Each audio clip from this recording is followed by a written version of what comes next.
Yeah. You can just put your stuff. That was the first time. It wasn't the straight, it was. You must have just gotten a haircut. Mid-level. Oh, you're obviously in the sun before that because you've got this lovely white line right around the edge of that. Are you in character wearing a wing? I can tell, you can hear it echo.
I was looking at a new one of those too. I just think it's older, so we've had that for a while. Maybe that's dust. Does it? It might just be the light. Yeah, maybe that might. If you guys don't want the monitors on, you can turn them on. They were there more for presentation things. For who? Those are there for presentation. All right. If you don't want to get into that top button on the side there, it'll shut off. Yeah, we're gonna get a presentation. Yeah. So we can test it out, so. Well, like I said, it was more for them because they don't have a TV on that side. And from there, it's not as easy. I can't see there.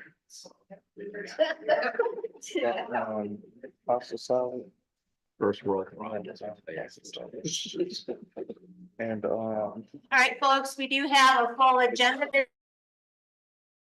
This meeting to order. It is 7 p.m. If we can start with a motion.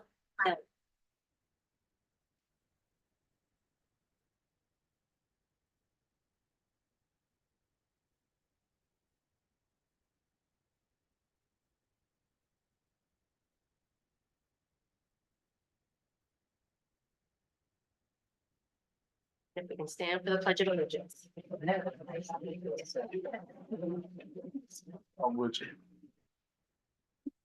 I pledge allegiance to the flag of the United States of America and to the republic for which it stands, one nation, under God, indivisible, with liberty and justice for all. Just as a reminder, if you happen to have a cell phone with you, please make sure that it's off or on silent. Council members, please make sure that your microphones are on and you see a green light. City Clerk Domingo, could take roll call for us, please. Councilmember Williams. Present. Reed. Here. Jackson. Here. Waller. Davis. Present. French. Here. And Mayor Snyder. Here. Do I have a motion to approve of the agenda? So move. Or All in favor, say aye. Aye. Any opposed? So we will start our evening off with a couple of presentations. First up, we will have Jill Hines with the YMCA, giving us information on this past year's recreation opportunities and funding. Yes, sir. I'm gonna. Just pass it around.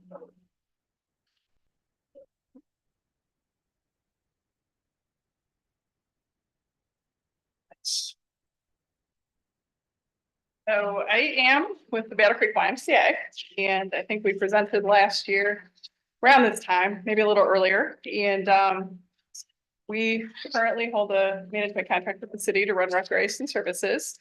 I think we're in the second year of that, and we provide youth programming and also adult fitness. It was requested that we provide a breakdown, and you'll see the last page of how the youth funding is expended, so you can see the program delivery partners. And the amount that they received. I ran it actually through May 1. I have a couple of outstanding requests that will be paid out. So those are included in this. So that is a picture of how the youth portion of recreation is expended. It represents far more than half of the contract. And then there's an adult fitness portion that we run classes in the Marshall Opportunity School. So that is the financial picture for the youth program partners that you have in front of you. And then we put together some of the highlights from the 23-24 year. We served 3,657 individual participants through both the youth and the adult programming. We hosted over 350 fitness classes. The majority of those are at the Marshall Opportunity School. There's a few that are at the Dow Center. Then Operation Fit is a Bronson Hospital YMCA initiative, and we offer that program, the mileage club portion of it. We scholarship all of the Harrington students into that program, and I have Kelly Chapman here who's going to speak a little bit to that. We had a teen camp at the Opportunity School this past summer, and then we also work with Hampton Aquatics, and Adriana Hampton is going to give you an overview of the swimming and the open swimming. So that's kind of a picture of what we do with recreation. I know that there are a lot of, there's definitely a lot of need in Albion for rec programming. And we try to work with Playwright and substance abuse services to provide some of that local programming. We're also very aligned with Marshall Public Schools and what they do for the community. And we're hopeful that through the millage for the schools, that we can expand some of that programming at the Opportunity School. And currently Becky is gracious about not purchase rent for that space. I know that's coming, but we have a great partnership with Marshall Public Schools. So let me introduce Kelly, and she can speak to Operation Fit, and then Adriana will follow for aquatics. Great, thank you. I'll be very brief, but Operation Fit is it was originally a program started by Bronson Battle Creek Community Foundation and the Battle Creek Family YMCA as a school-based fitness program. And we've taken the portion of that, which is mileage club, and you're gracious enough to allow us to do that in Harrington schools for the kids. So that each child gets a unique QR code that they keep on a necklace type of a piece, a lanyard, and they scan that every day during the program when they go out and they do laps or other fitness type activities on their playground or recess or any other special time that they can go out. And there's different incentives where they go up or where they either could get water bottles, toe tokens, if they call them, and a variety of other prizes. And then for the top earning boy and girl and the student with the most character that the staff decides, that they get to pick, they get fitted for a free pair of athletic shoes at Rice's in Battle Creek, where they come in and we make that. They stay open later. I know that's a bit of a hike over there, but the students kind of make a big deal of that, where they can go in and be fitted for shoes. A lot of students have never had that experience before. You all might have when you were children to do that. Used to even do that at many athletic shoe stores, and they get fitted for that. They put inserts and things in for them and let them pick from a variety of different ones. So it's a way to incentivize fitness, playing, which is also something I never thought we'd have to do years and years ago when this program started, but really getting kids to be active, fit, and incentivizing them to do so. So thank you very much for allowing us the opportunity to do that in Harrington.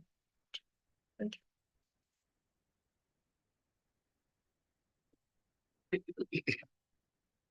Hello and good evening. My name is Adriana Hampton. I'm with Hampton Aquatics and Fitness, and we have a partnership with the Battle Creek Family YMCA, where we are able to provide aquatic instruction at the Opportunity School in Albion. This past year, we were able to serve 98 children.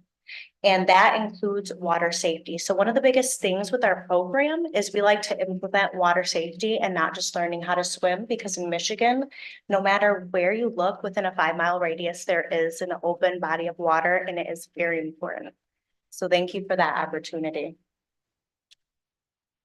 Thank you. Do we have any questions for any of the three that are here with us this evening? Councilman Wings? Yep. So what would you guys like to see more, from either participation from, possibly council, people in the city, like, what additionally would you like to see as far as community participation?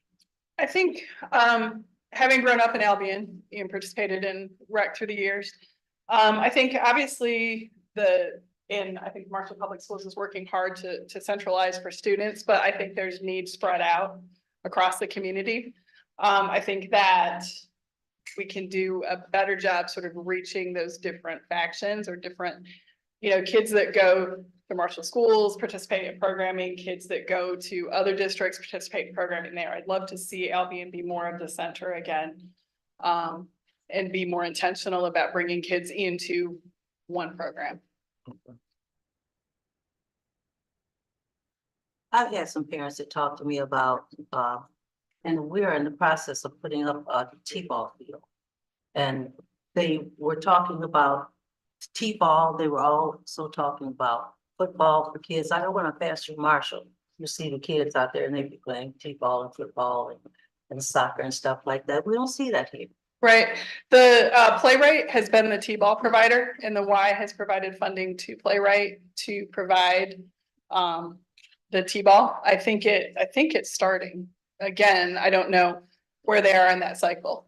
But T-ball has been the flag football or Playwright has been the flag football and the T-ball provider. So I think the Y, we purchased uniforms and then also provided funding to Playwright. What To is run the those Wonder programs. Wag? Pardon me? What's the Wonder That's Wag? the hot dog. Is that, his name's gonna escape me. Is it Dennis? Mhm. Reed? That's great. Yes. He provided, he came to the summer camp. And provided food for the And can you campers. tell me what substance abuse? Substance abuse is Mr. Bonner's program. Yeah. And I believe that, Noon and Night did a program in Holland Park. Last summer. I think it was a music-based program. Where they targeted youth. So we provided funding for that.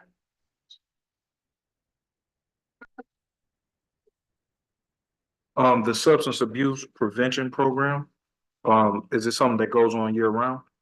It's the programming that Mr. Bonner runs, and so I believe that it is yes, it's year round. And I know that he's worked in Harrington School to do some after-school programming. The 4-H that you see is the most recent after-school program that was done in Harrington. I think last summer we also funded the youth, some of the youth theater work, but that's not in this. Are you planning to expand any of these services, like maybe pickleball or something? I would love to, it'd be great. If you knew how much pickleball goes on at Battle Creek. No. I think that would be great to do that. I don't know where the city is in terms of being able to adapt courts. I think that would be great. I think we could take the floor for pickleball. You could probably, I think you could get at least 2 courts out of the gym floor, actually maybe 4 courts on the gym floor. But I think, and Becky speaks next, but I think it's our hope that we can work together to expand some programming and kind of bring some new partners to the table in this scenario. Hampton Aquatics, where does that take place at? Hampton is Adrena, and she is the Y's Aquatics Director in Battle Creek, but she also runs all of the aquatics programming that the Y does here in Albion. So it takes place at the Opportunity School pool. And that's where we do swim lessons and we do open swim. I'll put in a plug. We always need lifeguards. My biggest hurdle in Albion has been hiring lifeguards. Have to be 16, be certified, but we do employ a lot of lifeguards. So if anybody knows anybody. You got a captive audience. You have I do. Oh, behind you. Green. Captive audience. If they're old enough. And Adrena, you said it was 98 youths Yes, that we, yes. And those were all Albion residents, and we made sure that they were and then covered them with the rec funding. Any other questions for the 3 individuals? All right, Thank you. Thank you. Thank you. All right, next we have our school superintendent, Becky Jones, along with Ian Gilliard. Ian, I'm not even gonna try to do the last. Yep. Good evening. Thank you for having us here tonight to present on the bond initiative for the public school system. I know that I've spoken at some precinct meetings, and so I thought it would be good for us to get in front of council and mayor as a whole to have the conversation. I wanted to touch base on a little bit of the outline of what the district looks like. Currently, we operate 8 buildings in between both Marshall and Albion communities. We have over $150 million in needs when you look at all of the facilities, and this bond initiative is a $90 million bond proposal. I'm gonna focus on what we're looking at putting in Albion for a majority of the presentation tonight. So we have 3 buildings in Albion that the district currently operates. We have Kroll, Harrington, and the Opportunity High School. At Kroll, we do not operate a K-12 program. We currently operate GSRP, which is the Great Start Readiness Program. We operate that in partnership with the YMCA. And then we also do Head Start out of Kroll. And then at Harrington, which was originally built in 1955, the present enrollment at Harrington is about 260 students. That is a K-5 building, and the needs at Harrington are $20.2 million in needs. At the Opportunity High School, which is the Albion High School, that was built in 1966. It has a present enrollment of 110 for the alternative opportunity program that we run there. And that can fluctuate between 110 to 130. We've had some more enrollment there, but that's kind of what we're seeing right now. And the building at the Opportunity High School has $26.7 million in needs. At the Opportunity High School, the district partners with the YMCA and with Playwright to offer after-school programming for our students. And a lot of the other programs that Ms. Hind highlighted tonight. In the bond proposal, we are asking taxpayers for a new elementary building located in Albion at the Watson Street address. That cost is $23.7 million for a brand new elementary building here in Albion. And then at the Opportunity High School, we are asking taxpayers for $3.7 million. Even though the building has 26.7 million in needs, we're looking at outside dollars to be able to address those needs instead of coming to taxpayers. The district was successful in getting an appropriation for $3 million from the state. And then we are working on other funding to help address those needs. So in front of you, I just wanted to go over a little bit of the highlights, but this presentation that we have in front of you touches on the $90 million investment for the bond proposal as a whole. And so the first section, we're talking about safety and security. Safety and security would be updating all of the cameras across the board in every single one of our buildings. Our security cameras are aging. They have not been replaced in many years, and there is a lot of recognition software that is out there. Firearm recognition software that is out there that we feel is imperative to have in our school buildings. Next is updating fire alarms for every school building. Our fire alarms are aging and they are failing, and we aren't able to get parts for our fire alarms unless we are able to find them off of eBay. So it is a really big need for the district to be able to purchase new fire alarms, and that is for every single building within the district. We are also proposing new exterior doors at Walters Elementary, which is a K-5 building. Walters has exterior doors on every single one of their classrooms, and those are aging. And then a secured vestibule administration entrance at Hughes, which is another K-5 building. When you go into that building, you can gain access to the building before you go into the office. And so we're looking at that as a security concern.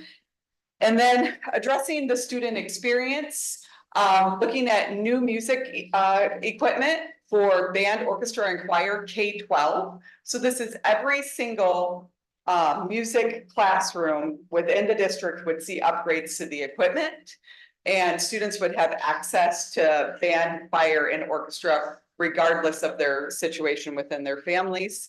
Upgrades to the auditorium and stage areas in each of our school buildings. So all of our school buildings, except for Harrington, have a stage. And so all of these stages and auditoriums would see some upgrades.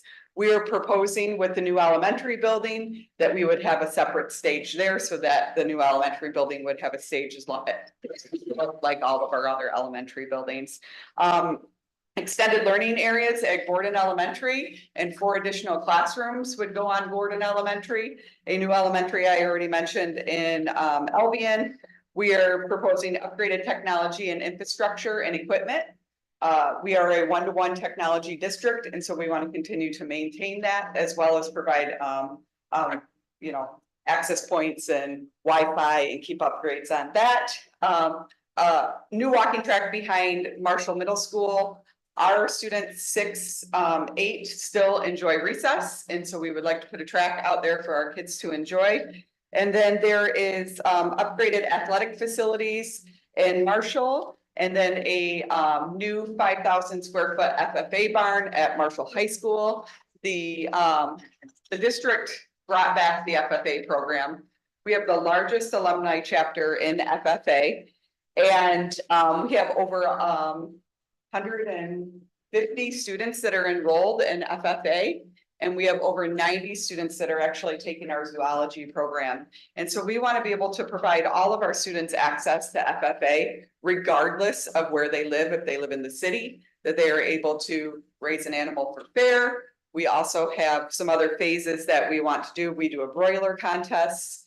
At one point in time, we had 750 baby chicks in our high school auditorium and our controlled room with our baby grand piano. And so we would like to be able to store those chicks in a proper environment through the FFA, and also look at, you know, raising chickens, selling eggs, being at our local farmers market, and our kids being able to do that. So those are just some of the phases of things that we would do with the FFA. Then the next slide is where we talk about the athletic facilities upgrades. The athletic facilities, just highlighting a 3-court auxiliary gym with a indoor walking track, with a weight room and a wrestling room. So currently, the district is short on gym space. And so some of our students that live here in Albion, we bus home and then we bus back to be able to do practice. So we're wanting to be able to have practice immediately after school so our kids can get home, get their studies done, and have dinner with their families. So having more space within our facilities is extremely important for the district. And so that is one of the highlights that we are kind of looking at when we're talking about the athletic upgrades. I believe in your folders in front of you, you guys have some pictures that address what a possibility of a new elementary school can look at. I'm kind of looking over. I think I have a little bit of a different slide for you. So if the bond passes, this is just a rendering of what a new elementary building could look like in Albion. And we would obviously have community input from the community on what we want for our kids, for the learning spaces, what we would like for the elementary to look like. So that's just a rendering of what that possibly could look like. Next slide is just images of what the elementary could possibly have. Media center, cafeteria. Right now, our students don't have a separate space from the gym, so they use the gym for the cafeteria. So a new building would provide a separate cafeteria and then a larger gym space. The district has proposed a little bit of a larger gym space so that we have the space for our kids to utilize gym. This evening, we talked a lot about recreation and recreation things for our kids. And so placing the elementary school at the Watson Street address, we are looking to be able to provide some robust before and after school programming, utilizing both facilities. And so we could have our K-5 students that will be able to utilize the new elementary building, and we would have a space for our 6-12 students to be able to utilize the gym space at the Albion High School. And so utilizing that cafeteria and all of the things on one campus, we were hopeful to be able to really utilize that. And so, the next slide shows an art room. We have secured vestibules at all of the entrances of our buildings. We would still have a secured vestibule at the entrance of at the Albion Elementary. And then, if you look, there's some classrooms, some images of what the classrooms are. Currently, the district is going through a new upgrade of classrooms, district-wide. We are using the ESSER dollars that we got to provide new furniture for every single classroom. Every single student is going to see new furniture. And so we would, of course, utilize that furniture at the new elementary building. And then we have some extended learning spaces. So currently, we do not have the room in the Harrington Elementary to pull students out to work one-on-one in individual groups in the hallway. And so with a opportunity to have a new building, we will be able to utilize those spaces to do one-to-one instruction. And so some of these are possibilities of what a hallway could look like. And then I already touched on that one. And then just some renderings, some picture renderings of what you know, the facilities could look like. That's an overview. The next slide is the FFA barn. We replaced the FFA barn on the backside close to the FFA for security reasons. We would make sure that that was all secure while the students are going in and out. There is a layout of what the FFA barn can look like. And then we realize that this package has a large athletic ask in it. And so we wanted to put some numbers in front of our taxpayers about our students across the board and their participation. So in fall, we saw 353 students that participate in athletics, 252 and 446 in the spring. And then our students across the board in Marshall and Albion participate in junior football. There was 170 participants that participated in junior football. And then there is junior Red Hawk basketball that practice and compete in all of our buildings. And so there was 173 participants that participated in that. And then at City of Albion Playwright Sports, in partnership with the YMCA, we see anywhere between 50 to 100 participants of students. And then in the city Department of Marshall Rec Department, they see about 1,700 participants annually that are within their buildings. And so when we talk about pickleball, pickleball could be utilized out of the cafeteria.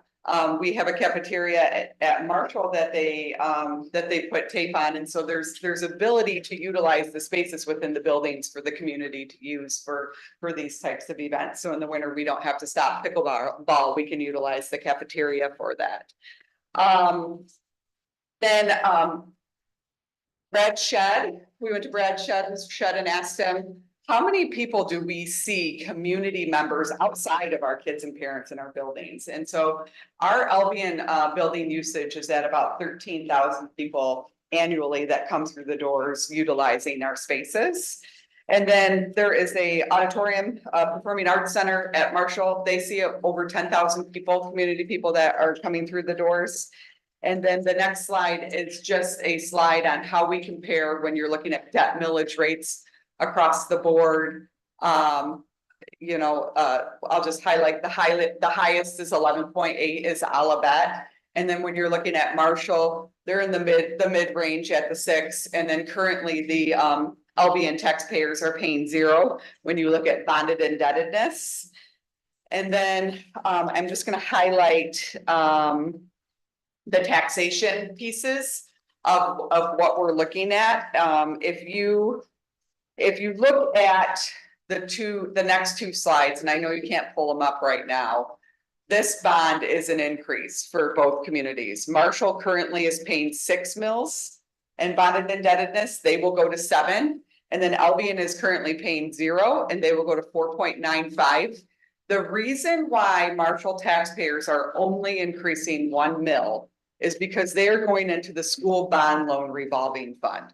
So Marshall taxpayers, instead of increasing another 4.95 mils, are going to go into the school bond loan revolving fund. that triggers at 7 mils and it's able to keep, they will be at 7 mils longer.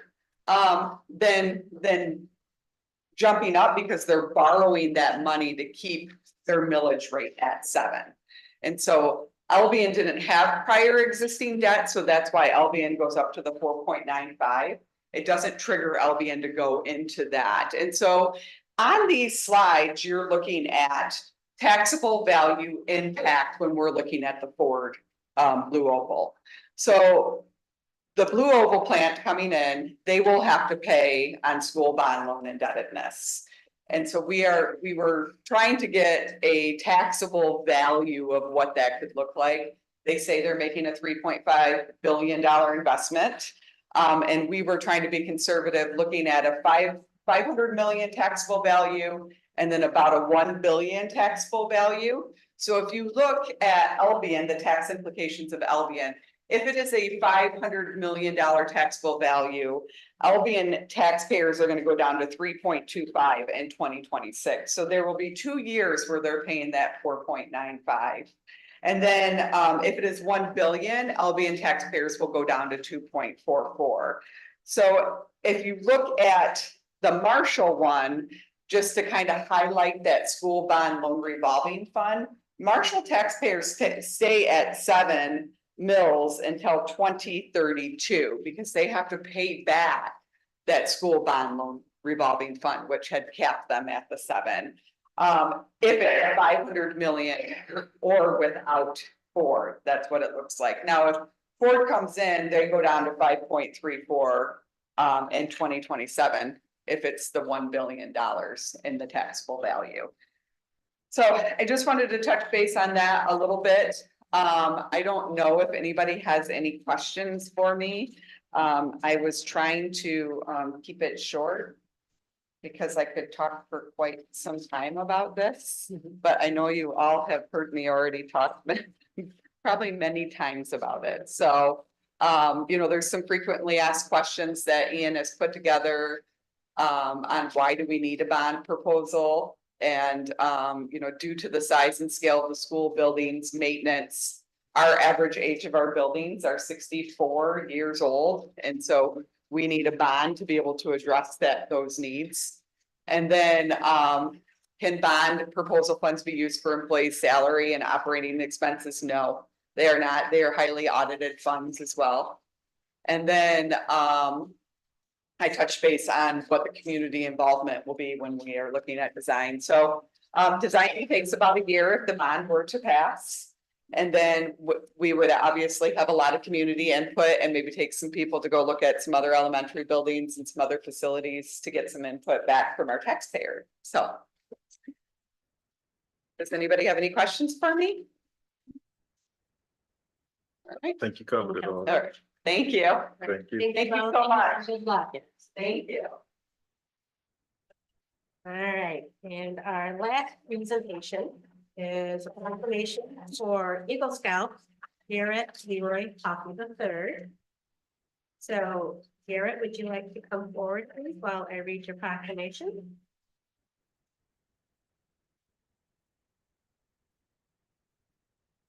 So as Garrett is coming up, I did present this proclamation to him during his official ceremony that was held with his entire group and family and community members that were present. So this was a few weeks ago, and we were able to get him here along with his troop to have that recognition in front of council.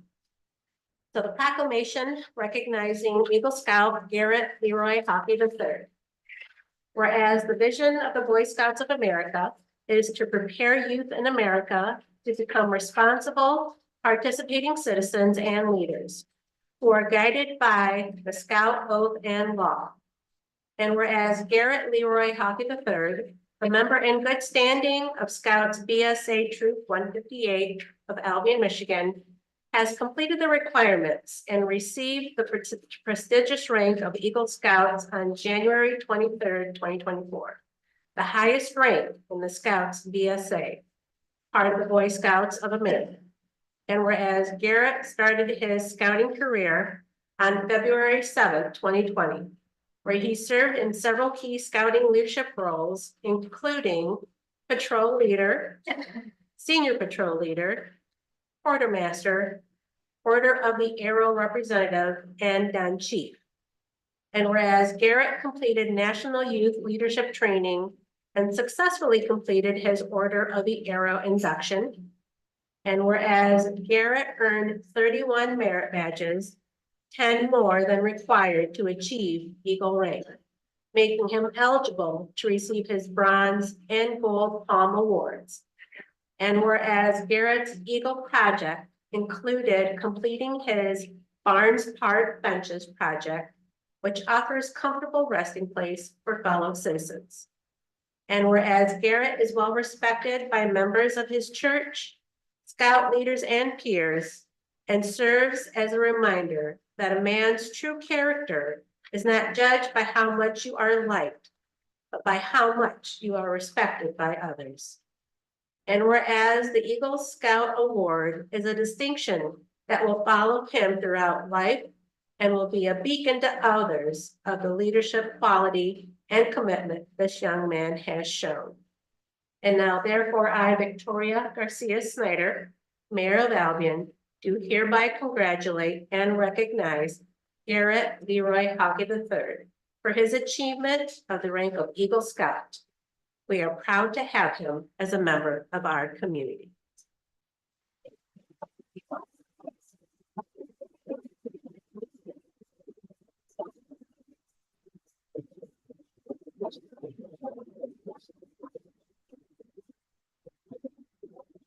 And Thank Garrett, I'm going to allow you to just kind of give a brief description of your project and how you came about it and the work that you did.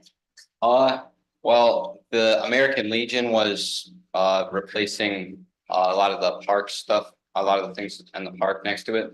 So they needed help. They were going to replace benches, and I got the idea from there to help them with that. Some parts were not as easy to do, as Ian would say. That the dirt was like cement there when you had to dig that. That was not fun. But at the end, I think it turned out pretty good. Well, we appreciate the hard work that you have put forth to, enhancing our park, because there are a lot of people that utilize that area. It's a beautiful space right next to the river. It did need a lot of TLC, and so we appreciate your efforts that you put into that, your leadership and coordinating the efforts to get that done. And I know a lot of people will appreciate it, may not know who actually did the work, but we will make sure to let others know the hard work that you put into that. Thank you. Thank you. Thank you.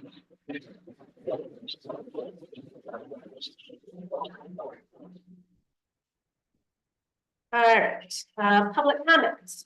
If there's anybody in the gallery that would like to stand and address council in regards to an agenda item, you may do so at this time. Just come forth, give us your name and your address, and 3 minutes is yours.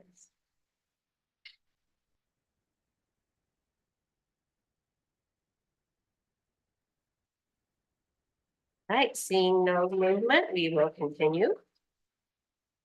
Do I have a motion to approve of the consent calendar items? So moved. Support. In your packets, you have the April 15th study session minutes, April 15th regular session minutes.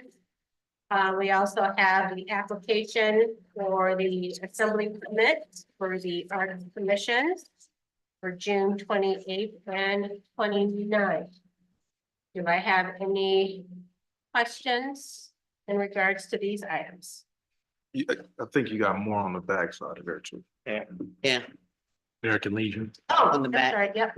And approve the annual poppy sales. Any questions on those? Okay. All in favor, say aye. Aye. Opposed? Do I have a motion to approve resolution 2024-15? Well, so moved. Second, support. I'm waiting. Well, Councilman Reed, are you?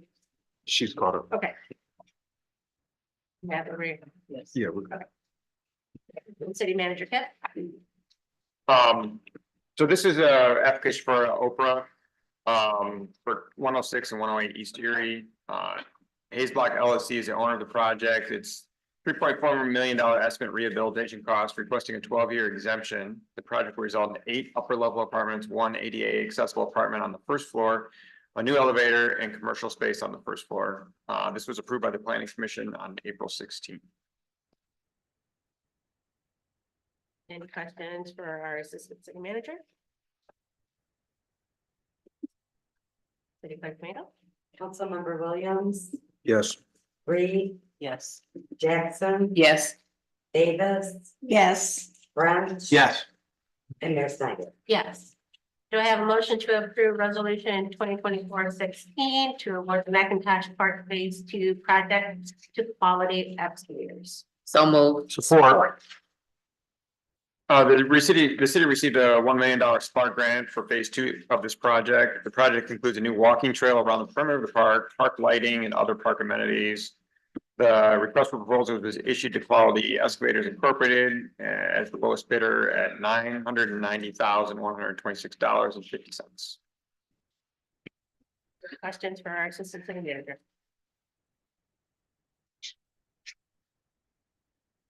City Clerk Domingo?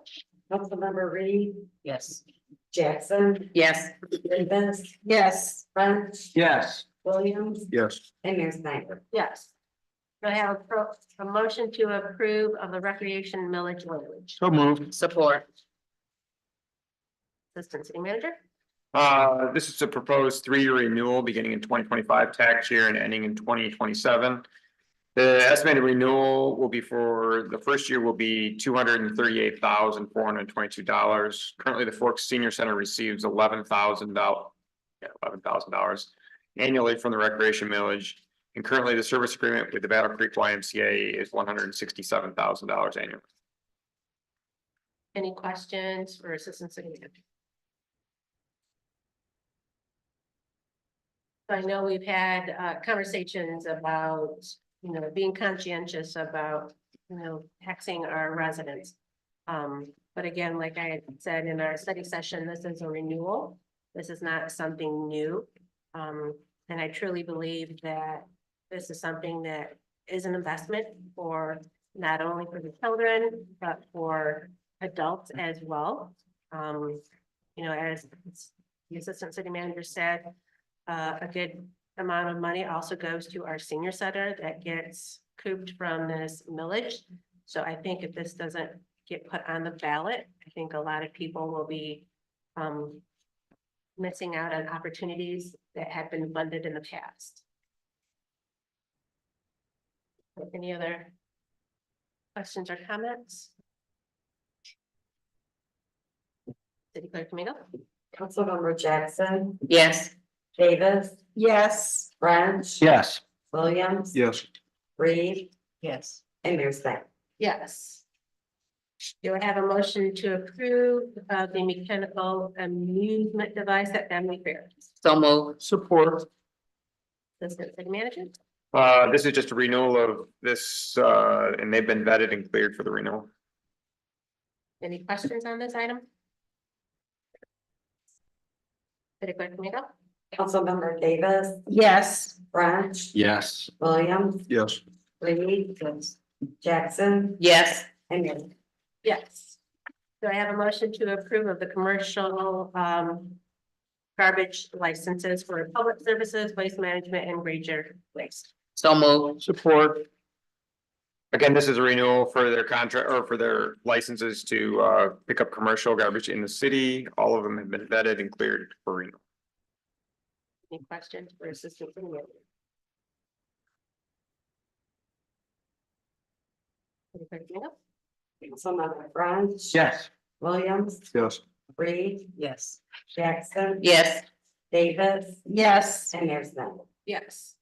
Next item, I think we came to the conclusion that we don't need a council approval on this. It's information in regards to a seminar being held at Star Commonwealth. The title of the seminar is an innovative approach to poverty. this event, let me see what day it is, Wednesday, May 22nd, from 9 to 11. So I think this is probably a worthwhile event to go to if you are available. Unfortunately, I will be at work, so I will not be able to attend.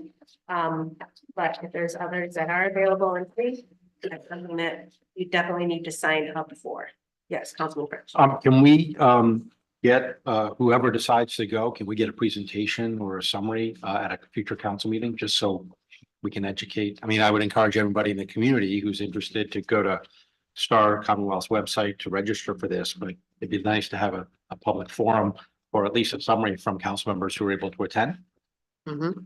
Sure. Or what if we were able to record it? Do we know if it's? being I recorded? honestly don't know. I can ask, I mean, this is, you know. It's a some- 2-hour yeah, seminar, Yeah, it's a so. 2-hour seminar. More than likely, it will be recorded, but I'll ask, Mhm. Elizabeth. Okay. Wonderful, thank you. Do I have a motion to approve Thompson Construction Company for the Clark Street repair? So move. Support.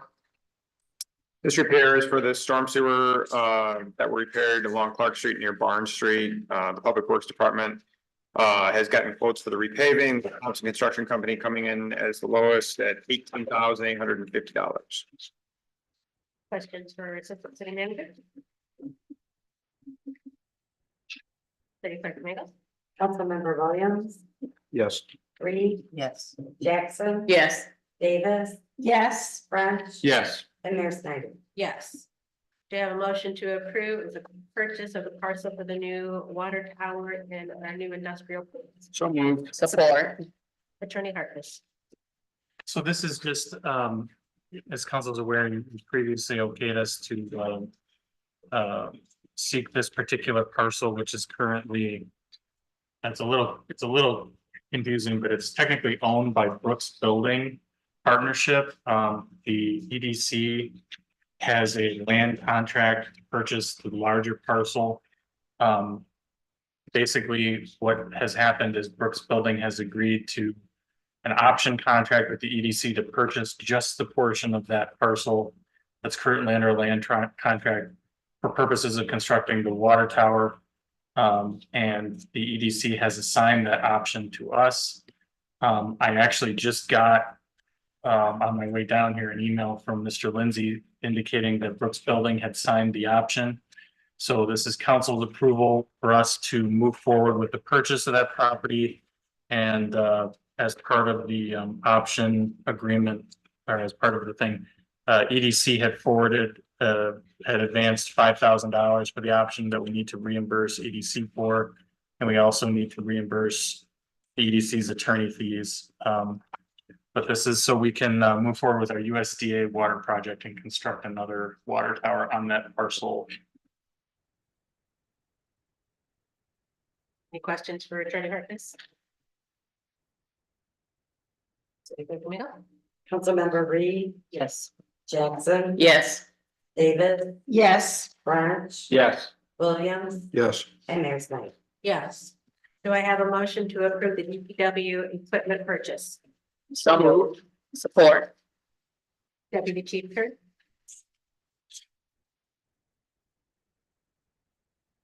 Thank you, council. Like I said, in the study session, this is the funds that we got from the tree dump sale of about 238 trees.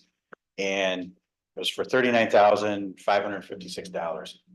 We're gonna take that money and turn around and reinvest it back into the DPW by buying a new 72-inch mower, commercial mower, and then a riding blower to help with the leaves and everything.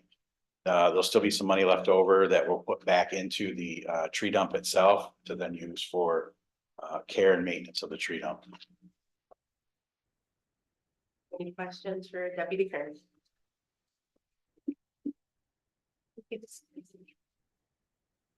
City Clerk Domingo? Councilmember Jackson. Yes.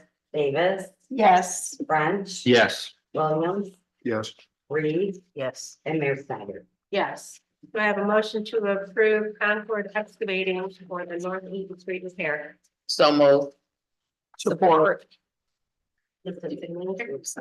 This is for, repairing the street after water main replacement along North Eaton Street near North Street. Public Services Department obtained, quotes for it with Concord Excavating coming in as the lowest bidder at $29,920.78.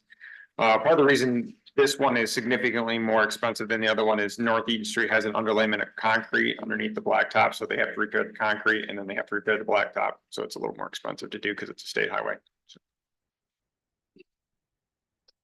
Any questions for the assistant city manager? Councilmember Davis, Yes. Brown, Yes. Williams, Yes. Reed, Yes. Jackson, Yes. and Mayor Snyder. Yes. Future agenda items, anything else would like to see? Yes, Mayor. Yes, equity task force. Put that on there. I wanted a few questions. I don't know. Do we have any qualified applications? For, I haven't seen anything come across and I don't know how. okay, all right. All right, and then, okay, we can just add, I'll just add merchant orders or whatever inside that later, but. Okay. Oh, the task force. Items? No. Would you want to put on the agenda? Yes. No. I have. Any other items?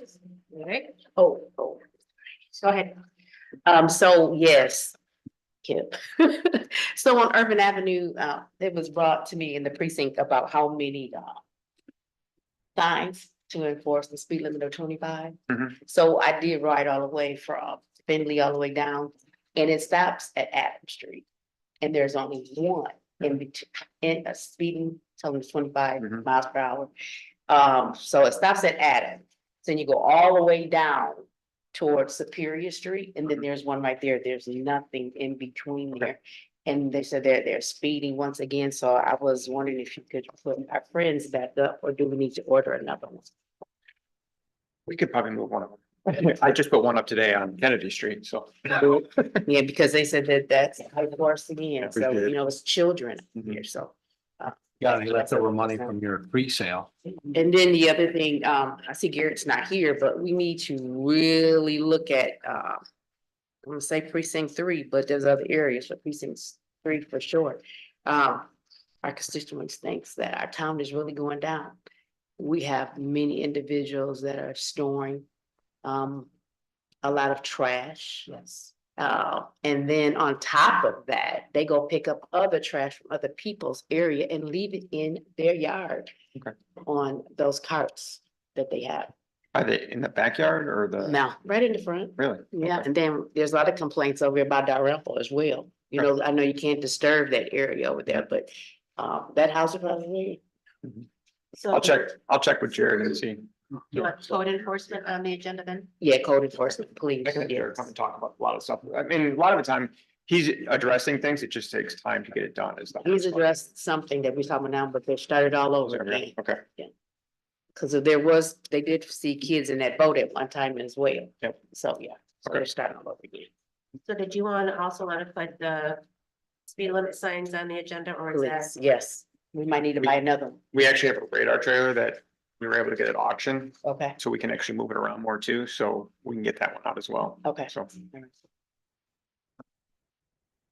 Anything else? Public comment. If there's anybody in the gallery that would like to stand and address council, there. Okay, so it's not time for it. Not council. Yeah, we Yeah. can put it on the agenda, but what I wanted to do is make an announcement before we close. Oh, yeah, that's all that would be at council member comments. So public comment, if there's anybody in the agenda that would like to stand and address council.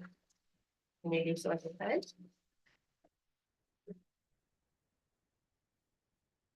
All right, seeing no movement. Do we have a city manager's report? The city manager told me that she would be getting a written report to you tomorrow, I believe, but I have a couple things. About a month ago, we were informed through the audit that we were losing around 500,000 gallons a day in water that wasn't being paid for. We were pumping it, but we weren't getting money for it. Director Garrett, Deputy Director Kern, started looking into it. They directed their employees to see what they could find, how we could be losing 500,000 gallons a day. A day.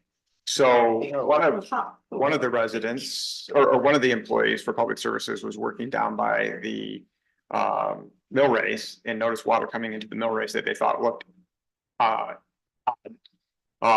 So they contacted the resident there. The resident said that they thought that was a spring that's been in the backyard for 7 years that they've lived there. And so when the other water department people came down and tested the water, they determined that it was actually city water. They had a broken main in their backyard right by the mill race that was pumping roughly 400,000 gallons a day through it. So. And we were just there. Huh?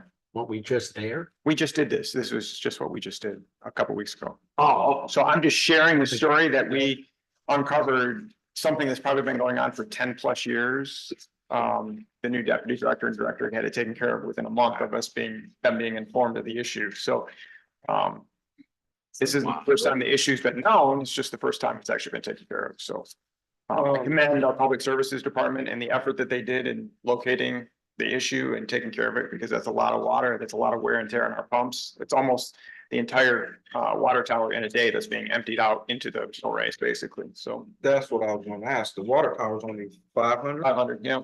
So we're still, yeah, we still have maybe 100,000 gallons that we're not accounting for. Some of that can be done through fire hydrants of us and other things, but we're still trying to determine if we've got any other issues out there. But I do commend the public services department and getting that taken care of. Councilman Reed had asked about these houses that we've had that burned over the last couple of years. We have 4 of them that I'm aware of in town. I forgot to get it on the agenda, but we are in the process of going through enforcing the owners to get them torn down. Colin can probably explain how that works a little better than I can explain it, but. So generally with those, we'll just use the burned houses as an example. You know, the problem we run into all too frequently in Albion is very often people do not have homeowners insurance on their homes, which as an attorney, that just blows my mind, but that's often what happens. So Albion has the property maintenance code, and most of those houses that are burned, especially the I know there's one on Chestnut and Yeah, there's 2 on Chestnut, 1 on Berrien and 1 on Mulberry. they're burned to the point where, I mean, rehabilitation is really not an option. I mean, they're probably a demo. So the property maintenance code requires that the city give the property owner a certain period of time, or actually the property maintenance code says a reasonable period of time to basically cure the violations. And then if they don't, then we can take further action. So I know that a couple of the properties were given citations, but they weren't technically ever given compliance orders.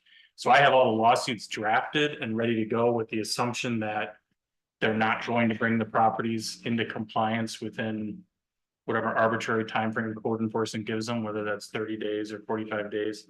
One of the homes I know is currently in probate because the homeowner died, not in the fire, but just the property owner died separately. I notified the attorney that's handling the estate that they need to do something with it because this is coming. He indicated that they were trying, quote unquote, trying to do something with that property. Another one is owned by like 5 people, I believe 3 of which live in Albion, 2 live in the state of Missouri. And I'm blanking out on the other ones, but we have the lawsuits for public nuisances all drafted and ready to go to the court. We're just waiting on giving them the reasonable opportunity to bring the property up to code. When they don't, we'll just file the lawsuits. And at that point, we get a court order to take the houses down. We have the funding in our solid waste fund, I believe, that can demo those houses, so. As I spoke, I finally got the second speed sign put up on Kennedy Street today. We were able to purchase 2 solar panels for them, so now we don't have to recharge the batteries every other day, and so they tend to sit out there and run. But the one that we did with the first solar panel has seemed to work fine for the last month, and so we put the new solar panel on the other one today, and hopefully that'll take care of us changing them every other day, but they should be out there.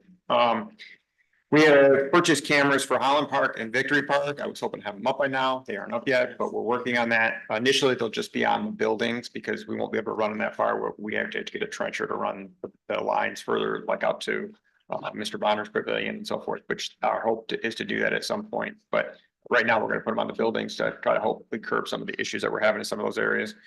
Additionally, 2 additional flock cameras were put up today and 3 are supposed to go up on Thursday, which will bring us up to 6, I think, that are up total already. And they should be coming along quicker as the weather's gotten nicer, I believe. So that was all I had. Any questions for our assistant city manager? Right, thank you. Councilmember Condon. Councilman Reed. I just wanted to announce that we're having Juneteenth at Holland Park. On the 15th of June, we do it every 3rd Saturday in the month of June. And so more information will be coming out. Yeah. Will be coming out about what we'll be doing on those days. Councilman French. A couple of things. The first is I would encourage everybody in the city of Albion to get out and vote tomorrow. As we talked about for the last couple of hours, we've got a couple of things to vote on, the educational millage and the rec department millage. So I would encourage everybody to go out there and vote yes. Both are to the advantage of our citizens. I can't endorse. The word white, yes. Yes. Sorry, I retract my endorsement. And then I have a question. We have a contract for tree removal. Does that include stump removal? The